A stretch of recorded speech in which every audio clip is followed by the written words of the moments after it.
The headline of this story from the Crypto Basic reads, "Here's what will boost XRP value, according to Ripple's CTO." I'll tell you why this article even exists. Here, David Schwarz was asked to provide a quite long response to several concerns about XRP and some more general ecosystem-related topics. David Schwarz is one of those individuals who, whenever I see one of his posts in my X feed, I pause and read it. I'm going to share with you exactly what he shared, along with my thoughts, of which I always have many, because this was an incredibly amazing read. I'm a little opinionated, but I'm not sure whether you knew that. He was also questioned about whether XRP is still necessary for Ripple. Indeed, it's a good point, particularly because Ripple only introduced their own stablecoin, RLUSD, in December of last year. Is XRP still necessary? Okay, so this post from Jick was made only yesterday. Now, a lot of you will recognize him. He is a well-known finance guy, albeit he doesn't focus on cryptocurrency explicitly, even though he will discuss some of it. In fact, he became well-known and achieved great success on YouTube. Now, this is his channel. As you can see, he has 2.68 million subscribers,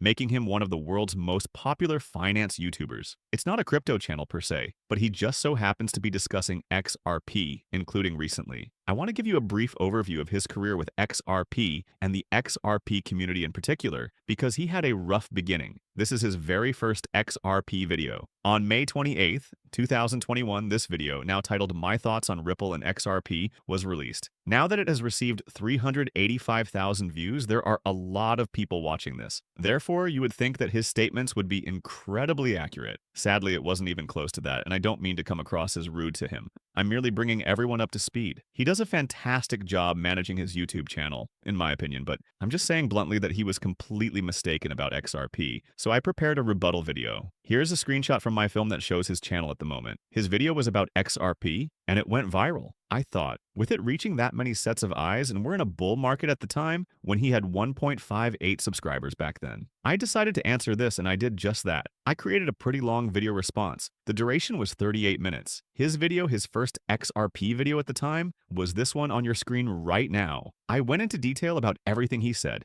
and it took me hours and hours and hours to put that thing together, record it, and go through it. However, I went through everything he said and explained why he was absolutely wrong. In my screen grab, you can see it. "Avoid this cryptocurrency" is the headline he gave it, and it features a photo of him holding up a coin that has the Ripple logo on it rather than the XRP logo. I believe he was just out of his depth here since he was ripped to pieces in a way that made it clear that he would not be accustomed to managing a profitable and accurate channel where he shares knowledge and wise counsel, among other things. He does a terrific job with that, by the way. After releasing a video, he received the most outrage he had ever seen in his life, to the extent that he had to change the title. This is what you see on your screen right now rather than the title, "Here's how to avoid this cryptocurrency." Although he changed the name to My Thoughts on Ripple and XRP, the harm has already been done. I believe he was acting in good faith, but he reported a lot of things that were simply untrue. He wasn't attempting to be a fudster, in my opinion. He doesn't even appear to have XRP derangement syndrome, in my opinion. I simply believe that he conducted inadequate research and most likely Googled something. Then he ran with the first result that appeared. The issue with Ripple and XRP is that XRP has been under attack for more than 10 years, so you can type in anything you want, and you're going to get a lot of false information, lies, and negative opinions. I believe he just ran with some of those. In that instance, he was somewhat of a victim of the toxic Bitcoin maximalist himself, but regrettably, he did no good to anyone who watched these videos or subscribed to his channel. Once more, I posted a video, replied, and Jick wrote to me after obviously seeing it, because so many people had directed him to me. This is a response to my video, and I won't read it all, but he wrote, "Thanks for the video response, and thank you for taking the time to make it. I gained some fresh knowledge regarding XRP and Ripple. I still have a few questions, and he enumerated a lot of them here. First, provided detailed answers to all of his questions in my 38-minute video, to which he responded. Therefore, he didn't view my entire video, or at least he didn't see it in its entirety. He posed the same question, and I thought, but I did end up putting out another video, you know, after responding to some of that stuff. I suppose 30 minutes is a long time, but whatever. Though he appears to have changed his mind. After releasing this video a few days ago, he is still attempting to comprehend some basic concepts. However, he released this video a few days ago under the title,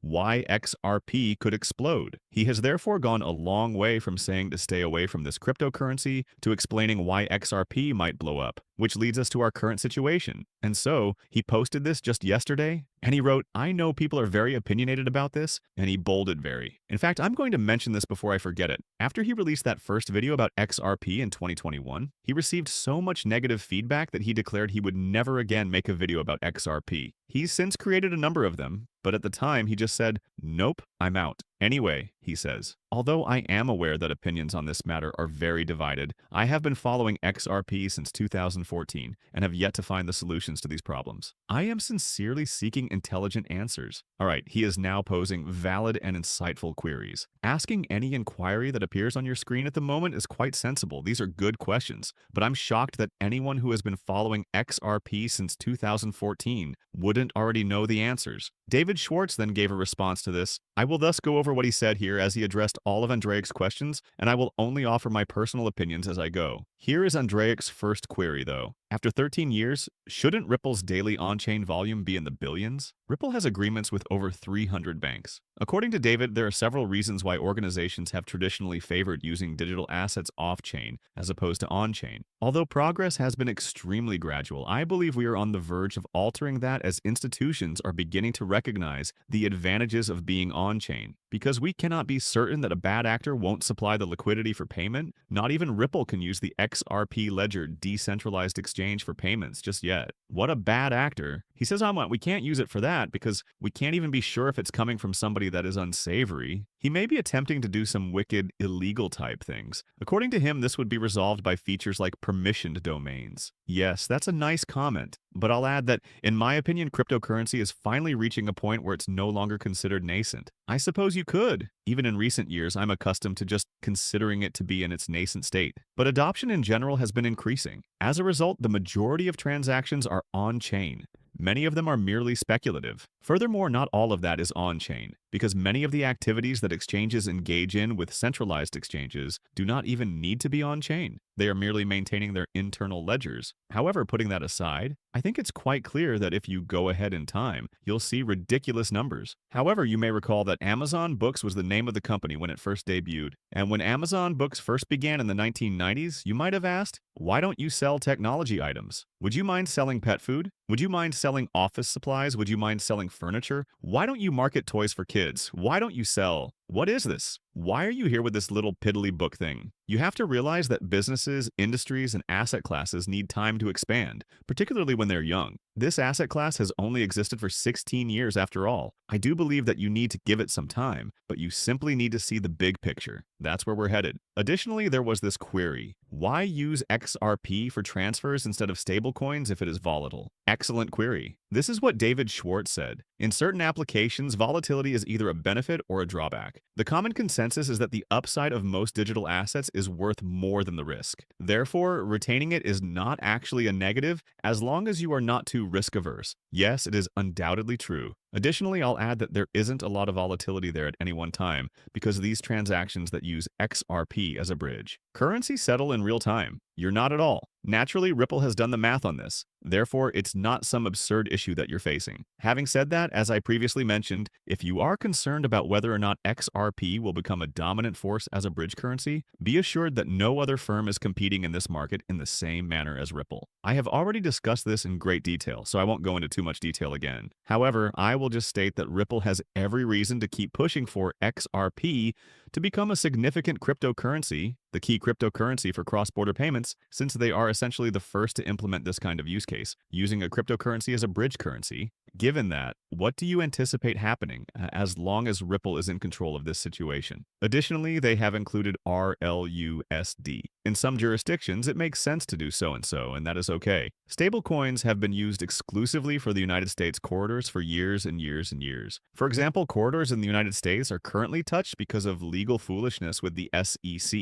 though perhaps this will change in the future. Thus, there are such things. Apart from that, however, XRP is utilized almost everywhere else. The following query is this one. What's the point of holding it if volatility isn't a problem because it's a bridge currency? Depending on what he truly means, you know? When I initially read that, I was wondering, what does he really mean by that? as I sit here thinking about it. Because really, if you're speaking from a company that uses it only for bridging, why would either of us want to hold it? If you're referring to volatility in general, then it's clear that this is a new asset class that is growing rapidly, and the more money that enters the market, the more valuable it becomes. I shouldn't have to explain such a simple thing. But once more, he stated that since it is a bridge currency, volatility is not a problem, so why would anyone want to retain it? Just wondering if you mean from a speculator. Personally, I engage in cryptocurrency market speculation, especially with XRP. That's what you mean? Because the core tenet of my argument is that usefulness is important and will prevail. The future value of those functionally useful coins will be enormous. Therefore, I don't even use it for anything myself. All I've done is sit on it. That's okay though. Some employees and businesses do make use of it. Because those people are using it, I feel safe investing a significant amount of money in it. I do want the volatility, which is why. Volatility is therefore undoubtedly not a problem. It simply isn't. And if he's asking that because he knows that XRP's speed makes volatility irrelevant for its usage as a bridge currency, then I don't get why he asked the question in the first place. Why would it be superior to stablecoins? Then that is illogical. I'm not entirely clear what he meant, but David Schwartz's response was excellent. According to David Schwarz, a bridge currency can only be used if it is in the possession of someone who can retrieve it at the exact moment you need it. However, I believe that in practice, if you are unsure of what asset you will need to hold next, you might hold the dominant bridge currency because it should be less expensive to convert into whatever you end up needing next. Therefore, that is unquestionably true. XRP can make a lot of sense for a variety of reasons, including corporations and other significant entities. Just remember that a jurisdictionless cryptocurrency like XRP will always find a place. Therefore, even if stablecoins are fantastic, and I think we'll talk about this a little bit, it may actually be in the next question, even if stablecoins do, which I think they do at the moment, they will always have a portion of the market when it comes to enabling foreign exchange transactions. For geopolitical reasons alone, you will never have a stablecoin that can achieve that for every country on the earth. Can you name a few countries that, for example, would not want to support the dollar in any way? As a result, they would not want to support any stablecoin that is backed by the United States and the dollar. Treasury bonds. Are there any that come to mind? That indicates that you require something more there. Therefore, you can have more than one stablecoin. However, it will also be necessary to bridge the gap between them. All of this needs to be connected. I'll simply bring it up now since I'm considering it, even if you believe you'll never need bridge cash, and he receives this a little later. And this is not how he worded it. This kind of thing didn't concern him. This is merely my personal opinion because it hasn't come up all that often. I haven't brought this up in years at this point. In order to achieve a world in which you can bridge assets, whether they be currencies, cryptocurrencies, or other assets, without the need for a bridge currency, you would need to have all of humanity trade on a single exchange and have all of the liquidity, literally the entire planet, on that one exchange. This is not even close to being possible. Everyone uses that since it would provide them access to every trading pair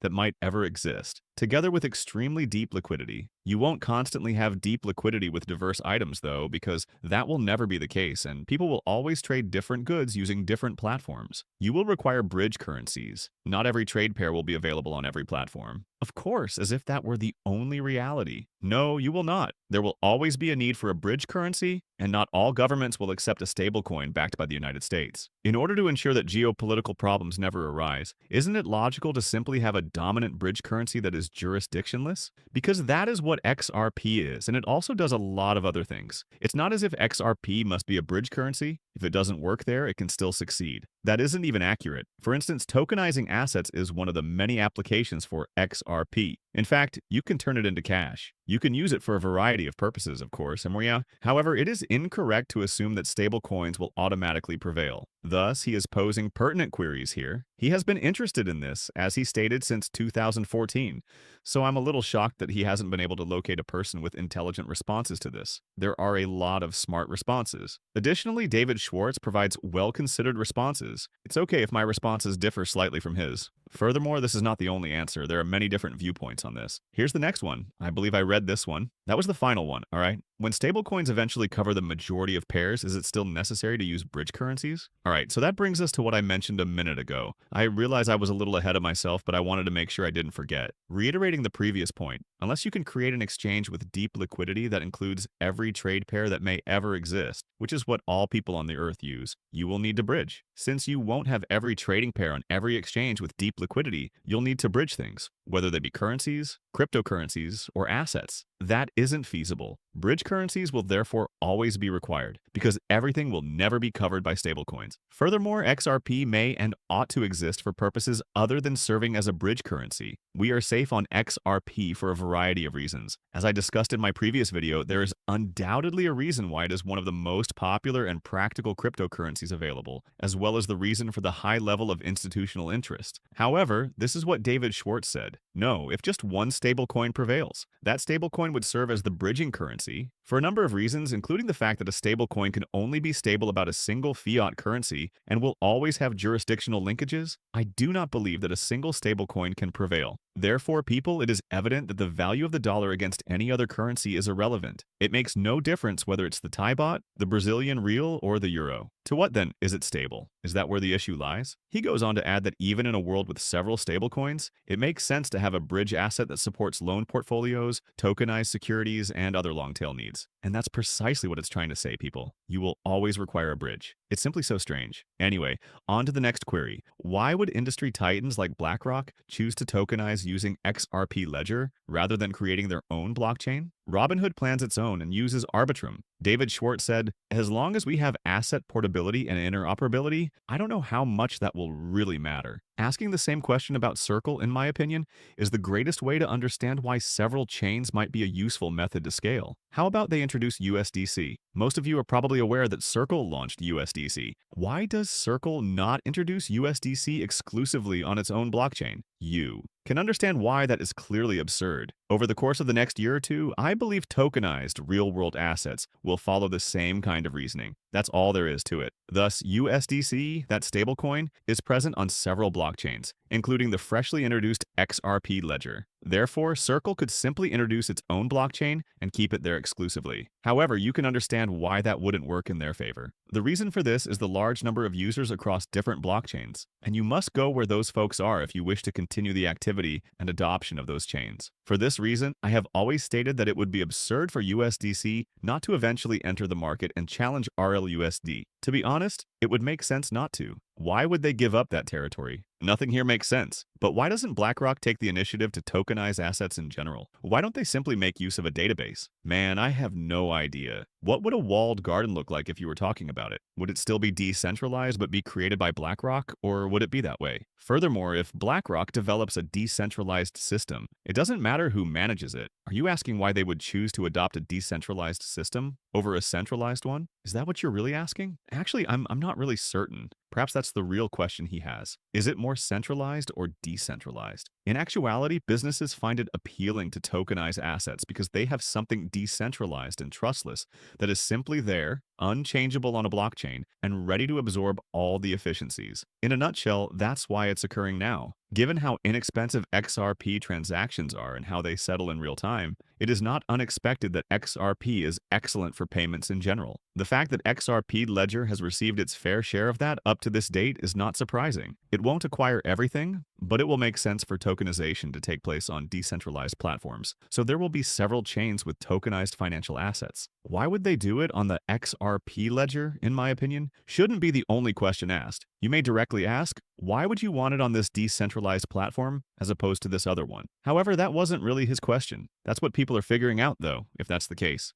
Going to where the users are, if there are other platforms with adoption, is actually a part of it. Just a minute ago, I said something about USDC. There will undoubtedly be some user overlap if there are numerous users and there is chain-to-chain traffic. But you go where the users are, right? That just makes sense, doesn't it? It makes sense, of course, to have it decentralized and then deploy it on the XRP Ledger and whatever other chains you choose. After that, you will notice that people, real users, will eventually flock toward particular chains for a variety of reasons, and those chains will emerge victorious. A few chains will be distinctly prominent in the tokenization of real-world assets. Simply put, the XRP Ledger is doing well so far, and there are solid reasons to think that it will continue to do so. That's the idea behind it, but we need that to happen. This is a broad way of thinking. Finally, he poses the question, geopolitical risk. Why would foreign countries trust a private company payment network based in the United States? This is David's response, which was excellent. If you're asking about XRP Ledger, it's not really based in the United States, he replied. No specific participant has ever been subjected to discrimination, and I would hope that people would cease using it if it ever did. We have independently licensed organizations in many jurisdictions if you're referring to Ripple's enterprise payment products, but you won't see them in Cuba or North Korea anytime soon. Additionally, there may occasionally be opposition to a U.S. corporation having some authority over, for example, payments between Saudi Arabia and Pakistan. We establish trust and create opportunities when they arise. You're right. Therefore, I assume that when he talks about geopolitical risk, he's talking about XRP because the main point of what he was saying here has to do with XRP specifically. But considering that the XRP ledger is worldwide and decentralized rather than US-based, why would that be an issue? For the same purpose. Do you recall President Trump discussing US-made cryptocurrency earlier this year? I said, I'm for it, but only because I'm biased toward anything that will pump my bags? Okay, I'm selfish for it, I think. However, since they don't reside in the US, it doesn't make sense to support XRP or any other US-made coin, simply because it was produced there, as I stated months ago. Because it is decentralized, it is worldwide. Additionally, the XRP ledger is operational due to nodes located throughout the entire planet. The XRP blockchain functions for a reason,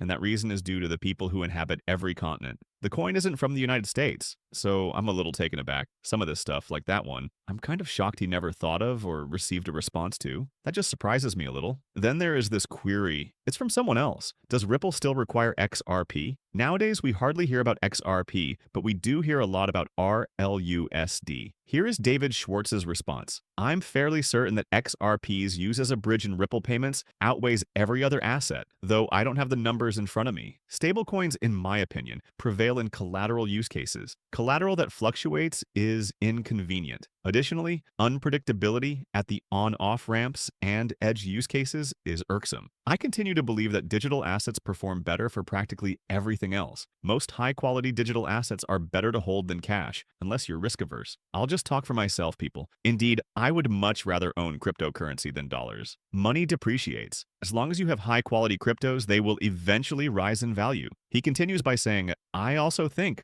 which is one of the things I mentioned at the beginning of the film. According to David, I also believe that XRP will gain greater utility and value if the ledger is used more often for legitimate financial use cases. Due to its privileged position on the XRP ledger, XRP is less likely to be circumvented than Ethereum. That brings us to my main investment thesis, which I have discussed on this channel since its introduction at the end of 2018, which is that utility is important and will ultimately prevail. What is going to drive up the price of XRP? Indeed, there is a lot of pointless speculation. But at its core, why would XRP increase steadily over time? And why has XRP consistently ranked in the top 10 coins by market capitalization for the course of its existence when there are hundreds of coins and only 3 consistently rank among the top 10? They are XRP, Ethereum, and Bitcoin. Why are those people remaining up there? Clearly, this is not a coincidence. You couldn't do that. Why is it up there then? Fundamentals are to blame. The basics are understood by enough individuals that they just remain there. When you get the wild exhilaration, it's not about the basics anymore. And you get these crazy giant green candles that, if you sell them, can provide you fortune that can change your life. That's why I'm here, but I'm here for the long run. Because people like me think that as long as something is useful, it probably won't go to zero. After all, as more and more people realize that, why wouldn't something actually helpful to people and businesses end up trending upward over time? That's it, to put it briefly. In conclusion, XRP is great. As far as trends are concerned, I'm only going up. Additionally, it has already triumphed in terms of adoption. It is already successful, and that's all.